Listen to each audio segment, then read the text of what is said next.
Hello and welcome into a special Rule 5 draft edition of the PHNX D-Backs podcast. My name is Derek Montilla, occasionally known as your mayor of Rule 5 Draft Town. This guy over here knows way more about it than I do. He's the thunderstick and your vice mayor, the one and only Jesse Friedman. You don't have to belittle yourself like that. I just wanted to start right out of the gate with that. Like the first 30 seconds of the show. Sorry, my gosh. I mean, you're not wrong. It's just there it is. I don't know if you want to say it. Right. Do you any more? You want to get any more in? You go ahead. We'll go. Of course, this show is brought to you by the fine folks at the DraftKings Sportsbook app, America's top-rated sportsbook app. I was ready to go to war with the PHNX Sun Devils guys over them attempting to assassinate you on our show the other day. With a Nerf gun, but now I don't know so much if I want to go to bat for you. Wow. I'm just saying. I'm feeling like I'm ready to part ways with people is what I'm saying. And if Sean wants to come in and take his shot at Jesse now, he can feel free to do so. But baseball teams might be feeling the same way. Of course, teams have until 6 p.m. Eastern, which is 4 p.m. our time tonight, to make their final decisions about their 40-man rosters. And the Arizona Diamondbacks are in a little bit of a predicament when it comes to that because they do have some very good prospects that are currently Rule 5 draft eligible. They do, yeah. Dominic Fletcher will be added today. Pretty much no question there. We can pretty much say that definitively. Kind of has to be. Justin Martinez, I think, is another name that is really a non-negotiable after seeing what he did in the Arizona Fall League and how good he was there. It's no secret the Diamondbacks don't have a whole lot of relievers who throw upwards of 100 miles an hour with a couple of decent secondary pitches in their system already. So he's definitely a guy they're going to want to hold on to. And it doesn't make it easier to hold on to him when he had such a good showing in the Arizona Fall League, especially considering that the purpose of that league a lot of the time is for scouts to go out there and see the top talent amongst prospects. Yeah. And sometimes I think guys get sent to the Fall League really so that teams can figure out if they want to protect them from the Rule 5 draft or not. I don't think that was the case with Martinez. I think it's just a good opportunity for him in general to get some more innings in and show what he can do. But I think he made it abundantly clear that he'll be one of those guys that the D-backs add to the 40-man today. There are a couple of other names as well. Dominic Canzone. I think there's a pretty good chance that we see him added to the 40-man roster so that he would be off limits from the Rule 5 draft. I think Blaze Alexander is another name who's sort of on the edge, somewhat fits in like the Buddy Kennedy category from last year. I know we were all surprised that Buddy Kennedy was not protected from the Rule 5 draft last year, but no team selected him anyway. So that's a big part of the calculation here is like, it's not just a matter of, which players are you like wanting to protect moving forward? It's like, which players do you think other teams would realistically carry on their roster for a whole season? So there's plenty of guys who are good prospects who are Rule 5 eligible that the D-backs don't have to protect because there's no way that a team is going to actually carry them on a big league roster for an entire year. Michael McDermott says, I think there will be a trade today. There very well could be. Also very possible. So it's an exciting day, Derek. I know it's a random day in November during the off season, but there's a lot of interesting things that could happen today. And it just pops up and all of a sudden makes things exciting, right? It does. Makes things at least a little spicy, right? Really, when it comes down to it, the Diamondbacks have a lot of outfielders right now that are currently Rule 5 eligible, but one of the guys that MLB.com chose to pick out as a tough decision for the Arizona Diamondbacks was Connor Grams, who is one of their only pitchers that's currently Rule 5 draft eligible besides Martinez. And again, I think the idea is that the Diamondbacks they have 4 of their 7 currently eligible prospects that are outfielders. The Diamondbacks are already flooded with outfielder depth and talent. So, outside of Dominic Fletcher, I really feel like it could be even Dominic Canzone that we could see not protected. Now, like you said, when it comes to the Rule 5 draft, this is the way it works for those of you that aren't unfamiliar. The Rule 5 draft actually takes place at the winter meetings in San Diego this year. It does. It'll be on Wednesday, December 7th. If a team picks up, if they draft one of the eligible players, then there's like $100,000 transfer fee that they have to pay. And then if they don't call that player up over the course of the next year, then that player can be given back to the prior team for $50,000. The point I'm making is it's fucking weird as shit. I don't understand the Rule 5 draft. I don't understand why baseball has to always be so goddamn complicated when it comes to this stuff. It drives me nuts. Like, what the hell is all of this? And it's kind of like everything, right? It's kind of like when players are eligible to be, paid a significant amount of money, how many years they have to be in the league and everything. Like, baseball's so ridiculously weird when it comes to this stuff. But again, the Diamondbacks are in a tough position. Some teams don't have nearly as many eligible players as the Diamondbacks do. Some have more than the Diamondbacks. So they're just in a predicament where they could see, a potential prospect be picked off by another team. As weird as it is, there is a method to the madness here for MLB. The reason that the Rule 5 draft exists is so that teams don't just stuff like major league level players in AAA and just kind of leave them there to rot until they feel that they need them. Correct. It's to try to make sure that players in the minor leagues are given a fair shot. And that when they're ready to play in the majors, that they're not just stuck there waiting for forever. And after a certain number of years, if a team doesn't have an opportunity for them, doesn't have room for them on the 40-man roster, then it opens the door for another team to claim them. And there have been some very good players taken in the past. Johan Santana, before he did everything that he did for the Minnesota Twins, he was taken in the Rule 5 draft by the Angels, I want to say, and then traded to the Minnesota Twins. Angels continue to lose, right? Yeah, it's just another. I think it was the Angels, but yeah, wouldn't surprise me given their past. And the Diamondbacks really are that case when it comes to outfielder depth, right? There are some guys that absolutely could be ready, including Dominic Fletcher, who might not get an opportunity based on the fact that the team has so many quality outfielders currently on their major league roster and even waiting in the wings in the minor leagues, right? But for this year, like what Jesse said, that would mean a player that's either an international or a high school draft pick signed in 2018, and now they're eligible. Or if they were a college player taken in the 2019 draft, they're eligible. So these are guys that have at least been in their systems for 3 to 4 years and are guys that, like Jesse said, could very well be major league ready, but not being given an opportunity based on the organization that they are currently signed with. So from that aspect, it makes sense because no other sport really has a minor league system that's as robust and complicated as baseball does. And baseball is just one of those games that for one reason or another inexplicably needs all of this shit, but whatever. The does make it exciting though, because we have been kind of talking about the Diamondbacks possibly being in the trade market, and the Diamondbacks and Mike Hazen have said that they are no longer trading for prospects. So if there is a trade that's made, it should be a trade that is made to make the major league roster better. And we could see that trade made as early as right now, anytime between now and 4 o'clock. I'm sure it'll happen 10 minutes after. Are we just going to go for 3 hours? We're going to try, but Jacob's going to cut us off probably after 35 minutes. That would be my guess. Definitely. Thanks, Jacob. Fodge is here, everybody, by the way. So send your positive Fodge comments to him. And of course, we thank our friends at Four Peaks Brewing Company for always keeping us joyful, like the Joy Bus. Wow, wheat. Make sure to check out their A Street Pub and make sure to join us because we will be at that A Street Pub for all U.S. and Mexico World Cup matches. And not only that, but that's coming up less than 2 weeks away. So join us for that. Enjoy beer specials, giveaways, guest appearances, so much more. $3 kill lifters, $3 these guys. Of course, those U.S. and Mexico team rosters recently dropped, so make sure to check that out if you are a football aficionado, and make sure to join us. Register for free. Click the link in the show notes to do that, and make sure to come on out. Yes, Jesse will be there. That's all you need to know. That's all you need to know, Mark. That's all you need to know. But also, what you need to know is that Underdog is the place for you to go get some higher or lower game in. You also get fantasy game that you win some money, everything over at Underdog. I love Underdog because, of course, I still am bragging about the $1,000 I won on pitch counts, but you can do stuff just like that. NBA, NFL, it doesn't matter. There's all sorts of fun to be had. Higher or lower, all you do, you find your favorite player, you find your favorite sport, you pick higher or lower on a stat that they give you, and you win yourself some money. The more picks you add, the more money you could win. So definitely check that out. I know our friend Shane is a huge fan of Underdog, and Jesse is a huge fan of Overdogs. I am. Of course, make sure to check that out.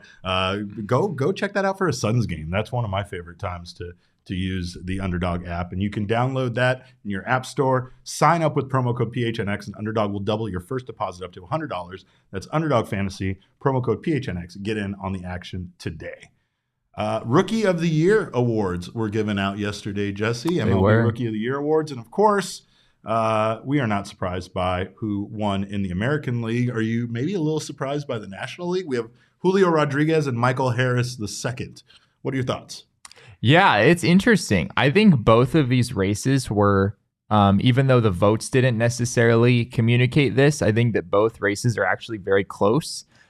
Specifically in the National League, where it was like the battle of these two Atlanta Braves, right? Spencer Strider and Michael Harris, who both had outstanding years. Absolutely.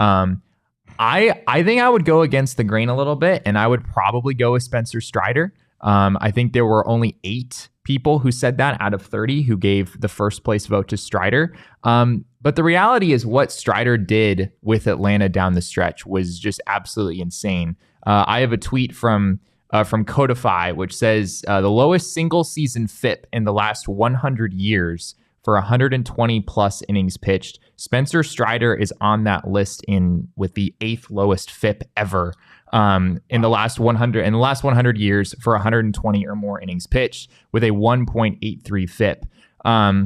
So yeah, I think it's just insane what the guy was able to do. If you look at like WAR numbers, they're basically identical, so you really can't make a strong case one way or the other.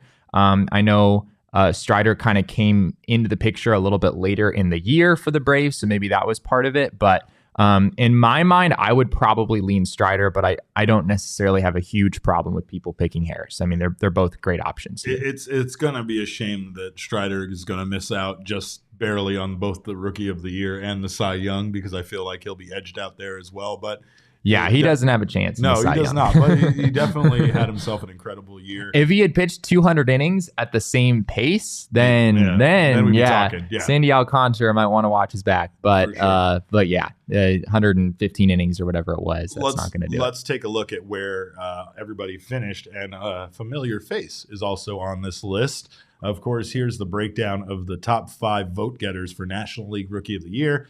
Michael Harris, the second, obviously, with the most first-place votes there, Spencer Strider, and then Brendan Donovan from the St. Louis Cardinals. But they're fourth, a guy we know, friend of the show. There you go. Big Mac Jake McCarthy, a.k.a. Rake McCarthy, showing up on that list. And I was going to ask, is that a surprise to you? I mean, at one point this season, you wrote an article about Alec Thomas making a case for being Rookie of the Year. And now here we're looking at Jake McCarthy being the one that made it in the top 5. I honestly, yes. I mean, I'm not surprised at this point. I think we totally could probably have seen coming that he would finish 4th in the voting here. No surprises there. But like a few months ago, if you'd asked me, or if you told me like, yeah, Jake McCarthy is going to finish in the top 5 in Rookie of the Year voting and Alec Thomas is going to be on the list, I would have thought you were crazy. I mean, Jake McCarthy wasn't good in the big leagues over his first couple stints. He didn't get much opportunity. But then he went back down to AAA and hit like 370 toward the middle of the season. And they brought him back up to the majors and never sent him back down. So, yeah, I mean, I think it's crazy what Jake McCarthy was able to accomplish. And he's deserving of the 4th place finish for sure. Can maybe make a case for him in 3rd place. Brendan Donovan has maybe become something of a nemesis for D-backs fans, given that he also won the Utility Gold Glove award. He's a monster. When Tommy Edman probably should have won that anyway, but Dalton Varsho should have won it. Dalton Varsho had a better case than Brendan Donovan in my opinion there. So yeah, not great that Donovan edges out another Diamondback, I guess, but yeah, I mean, still incredible what McCarthy was able to do, and I think voters honored that. In the American League, we had Julio Rodriguez win it, and I don't think that there's any surprises there when it comes to J-Rod being your American League Rookie of the Year. He took the world by storm as a Seattle Mariner, and not only that, but he had one of the most wholesome celebration parties that you could imagine. Jesse, this is how I imagine that like a friend of mine would have celebrated at home with his parents and his siblings. A little confetti, some balloons drop in a little bit that they got maybe from Walmart. Maybe they went to Party City for those. Those look a little, maybe MLB sent those. I don't know. I dig the baseball balloons. I want to know where I can get me some of those. But A great moment, absolutely outstanding. And like, there's just something about that video that is very indicative of Julio Rodriguez. Like, he's just this fun, joyful player that just seems to be so good for the game, so much fun to watch, and like really just had himself an incredible year. You couldn't ask for more, I don't think, being a rookie in this league. No, I mean, what he did, he was everything that the Mariners could have possibly hoped he would be, and there's a reason they gave him this absurd contract with all of these ridiculous incentives. And Brett Johnson's right, the Mariners did get an extra draft pick for that too. Yep, because he was a top 100 prospect and won Rookie of the Year, which is what you were talking about with the Diamondbacks potentially adding Alek Thomas to the roster for the D-backs earlier this season, right? So yeah, I would need to look into that a little bit more. You have to have the player on your roster by a certain day in order to be eligible for that. So I'm not sure the Mariners would have gotten an extra draft pick as a result. I'm trying to remember what part of the year Julio Rodriguez was called up. Okay. I think it would have had to be opening day, and that was not the case. So I'd have to look a little bit more into that. But yeah, regardless, I mean, Julio Rodriguez is, I think, going to be a staple in this game for a really long time. He did make the opening day roster. He did. Okay. He did make the there Mariners you go. Opening day roster. Yeah. So Brett is spot on there. Yeah. So that's, I guess, another perk for the Mariners and all of this. Adley Rutschman, though, I do think probably should have gotten a little bit more love than he did. I was following an interesting conversation on Twitter earlier today that wins above replacement might not value catchers as much as it really should. And so maybe Adley Rutschman was a little bit undervalued in this competition and should have gotten a little bit more love than he did. But let me ask you this. Wouldn't your like, I guess, casual MLB fan say, who the hell is that versus Julio Rodriguez? And just the breakout season he had as being a superstar in this league. I know stats matter significantly here, but not only was Julio Rodriguez great statistically and an exciting like player personality that brings a lot of attention to the game, but the Mariners made the playoffs, and they did. He was a big reason why they were able to do so. So I don't know. And the Orioles had like a 30-plus game turnaround from last year. That's also very true. But again, when you don't make the playoffs, I don't care. I don't care about you. That's what I'm saying. Adley Rutschman, though, I mean, like 254, 362, 445. I mean, being as good of a defender as he is and as good of a leader as he is, like, he's also everything the Orioles could have hoped for. Sure. He played 113 games. Rodriguez played 132. I think that if they were on equal footing in terms of the opportunities that they had, I think I would probably lean Adley Rutschman on this. He's just if you have a catcher who can hit, like there's like three of them. We were talking about that. That's why I was so adamant about spending all the money on Wilson Contreras yesterday. It's that same thing, like to be able to bring somebody which over. the Diamondbacks will not do. But still, it's fun to dream. Why do you like this? Why do you like this? I think Derek, are you saying that Carson Kelly isn't good enough for you? Quick talk, say something. I want to answer this question. I think Carson Kelly is fine. He's fine. Fine. That's probably an appropriate word.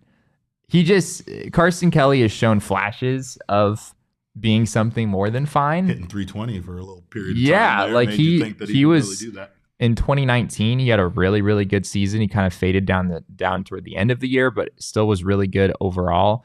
But yeah, I think there have been times when D-backs fans have kind of been ready to give up on Carson Kelly, and then he goes on a little hot streak, and then you kind of have confidence again. And it's been a lot of up and down there. But the D-backs are interested in doing something this offseason from a catching standpoint. So I think that's probably more of a backup catcher than replacing Carson Kelly. But we'll see.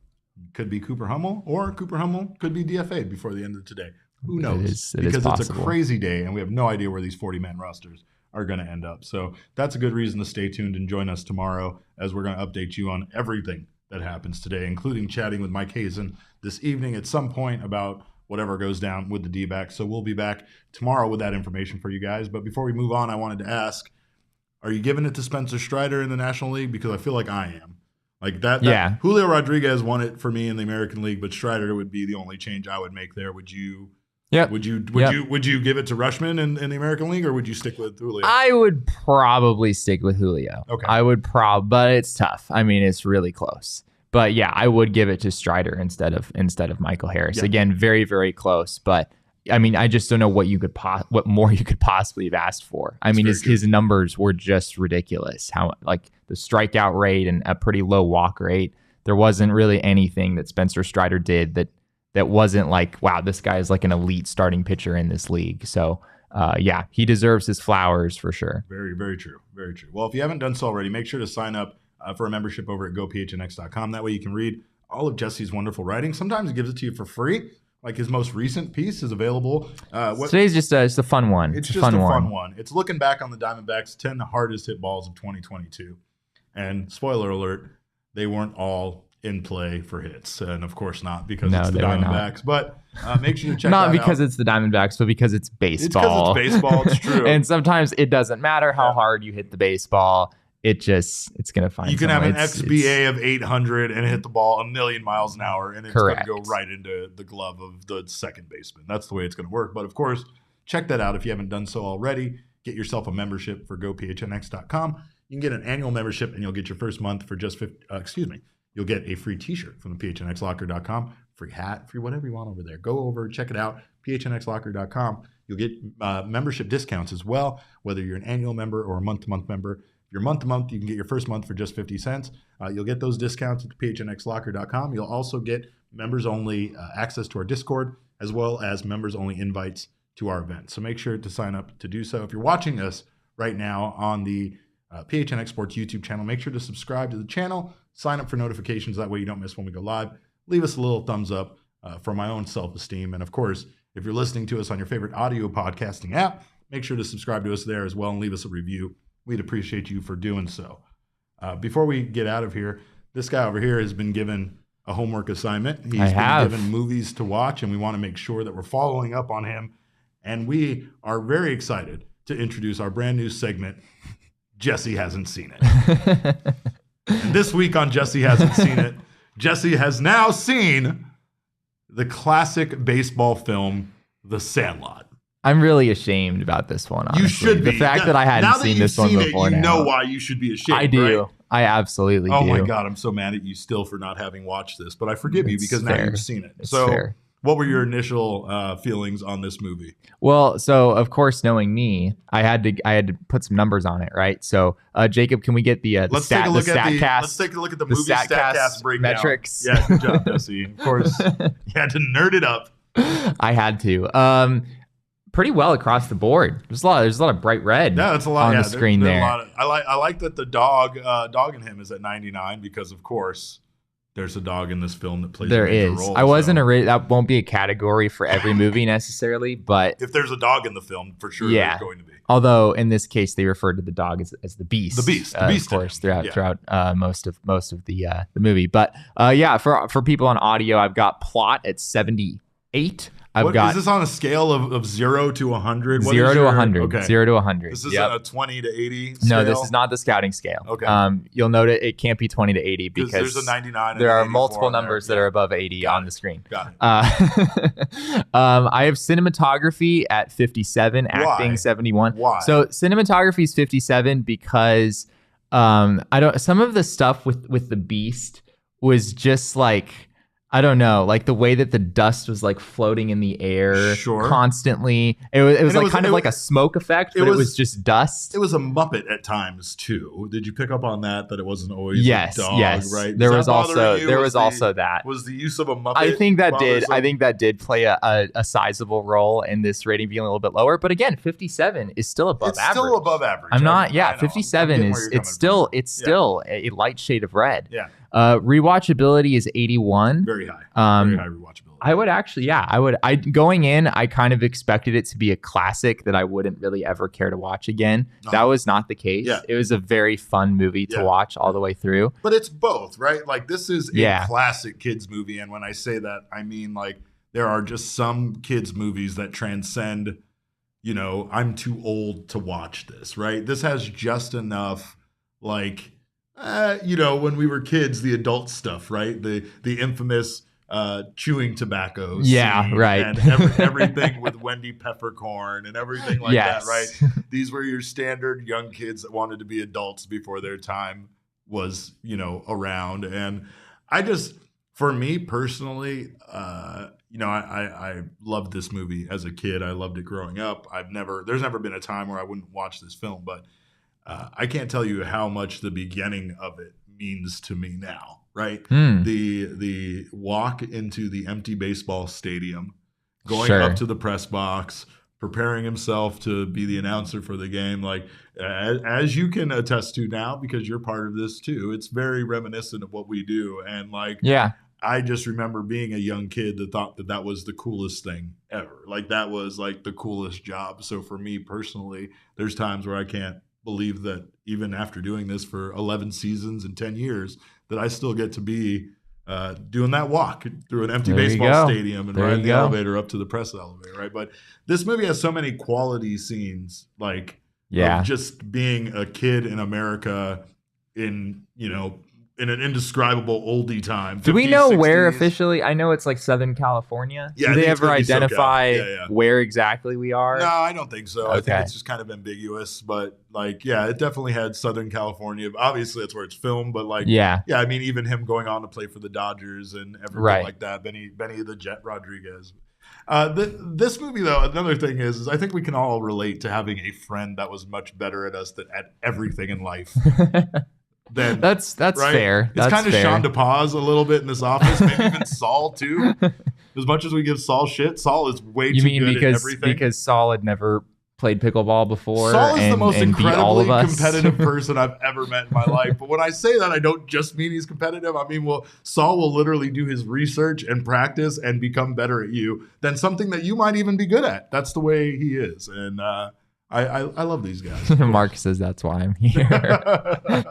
Thanks, Mark. We appreciate it. We still got to get the Oos handshake down, Mark. Oh, there you go. I have to agree with Gabriel, who said as great as the fireworks scene is, it's clearly filmed off a TV set or something. It's weird that it wasn't stock. Yeah, the fireworks scene doesn't. The cinematography. Are you talking about when they're playing baseball under the lights of the fireworks? Yeah, there's something. It just doesn't look quite right about what's going on there. So. That would be picky for a movie that was made in 1993. Yeah, well, I'm not factoring in the age of the movie. Yeah, you really should. I'm gonna review these movies with my current, modern day standards, and this one it fell a little short in that regard in some ways. That's why the cinematography is so low. That's why. I mean, it's not that low. It's still above average. It's still pretty low. And I take offense to that because I think the Sandlot itself was perfect. I think the treehouse was perfect. I think the treehouse is pretty perfect.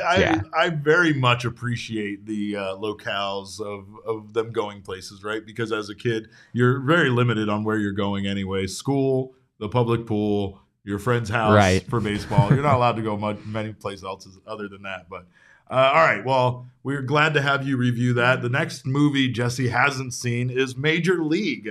Another baseball movie. So we're giving him a baseball assignment, this time on the opposite spectrum of wholesomeness from the Sandlot. Though I will say that Squints and Wendy Peppercorn definitely are very, very much qualify this movie to be a little bit closer to Major League than I'm making it out to be. But so I'm excited. I have a couple more things to say about this. All right. Let's go. I'm excited so I picked a character who I think is most like me, and I tried to pick a character who's most like you.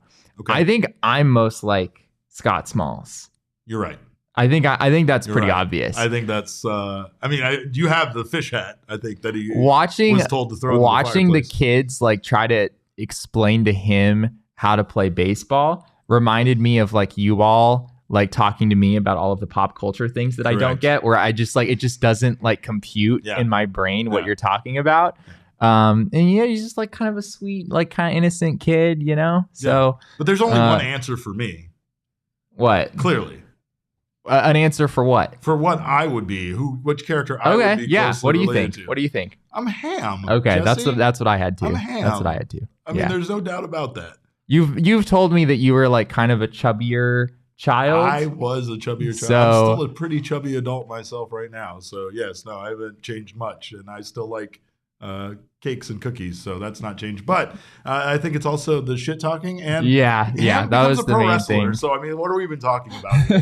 What are we even doing here? Of course I'm ham. His him talking trash behind the plate as if that was classic. outstanding. All-time classic That was scene. outstanding. As far as the plot of this movie is concerned, I do have a couple of small beefs here. Let's go. Bill becomes entirely too nice upon returning from his business trip.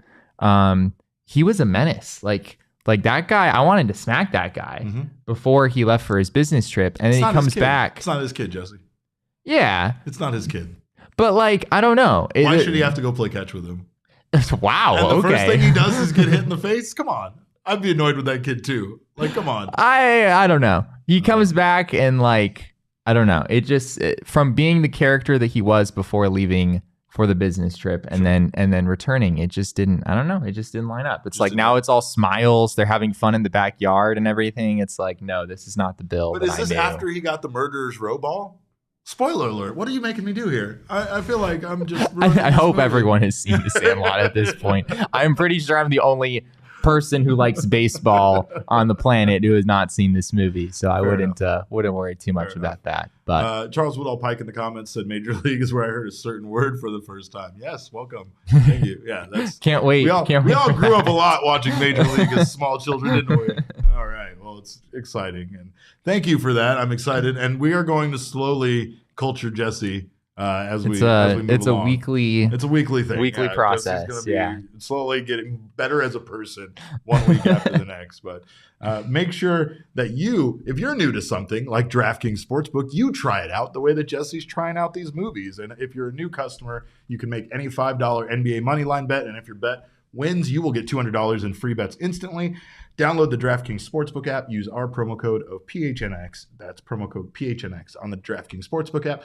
Make that bet and make that money. Minimum age and eligibility restrictions apply. See show notes for details. Like I said yesterday, I've been doing much better on my NBA moneyline bets, and I will say that maybe don't do as many parlays. I was doing a lot of parlays. I wasn't hitting my parlays, but I kind of broke it down. Maybe simplify your parlays. Don't go as many legs. I don't know what to tell you, but try to win that money. That's what the goal of this is. And I will say that thanks to the Suns, I have lost money over the last couple of days, but I'll be back. Don't worry. So will the Suns. Damn it. In the meantime, I have plenty of OGs to tide me over. And of course, my favorite flavor is the orange creamsicle of our friends over at OG's Gummies. We have a new deal with them. We're very excited to be partnering with them for the foreseeable future. I tried to be their smokesperson. They said that doesn't fly because we're the #1 edibles company in Arizona. I was trying to be clever, but of course, I'm still enjoying their products regardless of if they make me their spokesperson or not. You can try them too. They have a wide variety of dosage strains and, of course, flavors to choose from. They're all about flavoring life, and they have that the new Sleep Edition gummy that I can't seem to find anywhere. Mostly because everybody loves it so much, it's just sold out. I need to go to OGs directly and be like, hey, remember me? I'm the guy that tried to be your spokesperson. Can I get some? Because everybody wants a good night's sleep. So make sure to try that out. Wonderful flavor called Aquaberry. And of course, wide variety of flavors and doses to choose from. As always, you can find them at your local dispensary. Must be 21 years or older to enjoy. Jesse, we have a fun afternoon of seeing what the Arizona Diamondbacks do. As it stands, no moves have been made yet, but of course, that's going to change the minute we wrap this thing up. So inevitably. Give it about 15 minutes. 15 to 20 minutes It's usually is how long it takes. Yep, for sure. Remember the Luke Weaver, Emmanuel Rivera trade? I think was about 15 minutes after we got off the air that day. So, but again, we should have some updates from Mike Hazen tomorrow. So make sure to join us. In the meantime, you can follow us on Twitter. I'm at cap_caveman with a K. Jesse is at Jesse N. Friedman. Our show is at PHNX_DBacks. But of course, all roads lead to at PHNX_sports on Twitter, Instagram, and Facebook. We thank you guys again for spending your lunch with us. We always enjoy you being here. On behalf of Faj, Jesse, and myself, we appreciate your time. And remember, kids, baseball is fun, but it's so much more fun when you battle with the beast.